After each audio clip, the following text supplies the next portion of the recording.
In this example, I'm going to use implicit differentiation to write an equation of the tangent line to the graph of x squared plus xy plus y squared equals 9.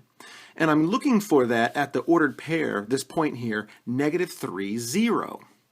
All right, so remember, implicit differentiation means I'm trying to solve for y prime, or dy dx. Also, anytime that I differentiate a y term, I need to include a y prime with it. So let's go ahead and tackle this. So the derivative will go term by term, so x squared will just be 2x. And then we have the derivative of xy, which looks like the product rule because x times y. So I'm going to say the derivative of the first, so the derivative of x is 1 times the second, plus the first, which is x, times the derivative of the second. Well, the derivative of y is 1, but I need to include a y prime with that. Okay? So y squared is going to be 2y, but again, I differentiated a y term, so let's throw a y prime with that. And the derivative of 9 is 0.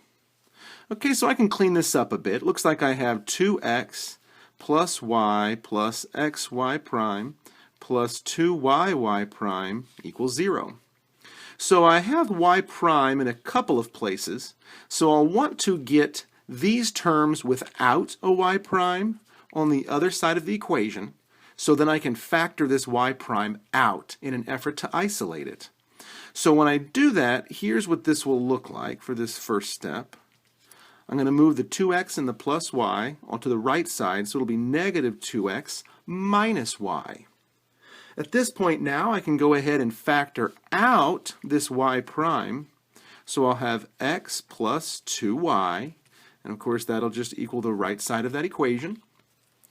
Now I can go ahead and divide both sides of my equation by x plus 2y, and that will finish off this left side, getting that y prime all by itself. So it looks like y prime equals negative 2x minus y over x plus 2y. Okay, so here's what that will look like. I've isolated my y prime, or my dy dx. So now this expression will give me the slope of any tangent line for the graph of that equation that we were looking at. So we're trying to do so at the ordered pair -3, 0. So I know -3 is my x and 0 is my y. So let's go ahead and see what this slope turns out to be. So m equals -2x, and x is -3, minus 0 over x, which is -3, plus 2 times y, which is 0. So those terms with zeros just kind of cancel out.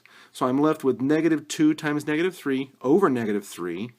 So that's going to be 6 over -3, which will be -2. So the slope then that I have for that tangent line is -2. And along with that ordered pair, -3, 0, I am ready to write this equation in point-slope form.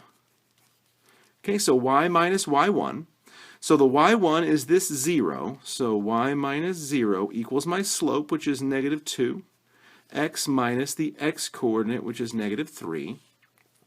So I can go ahead and swoosh swoosh right there, so y equals -2 times the quantity, x plus 3. And I could go ahead and just distribute this through to put this in slope-intercept form, -2x minus 6. And I did that simply because the y-coordinate was 0, and there's no reason to write the minus 0 over here and still have all this stuff. So we'll just go ahead and write it in this form, and let's go ahead and take a look at a graph of what that looks like.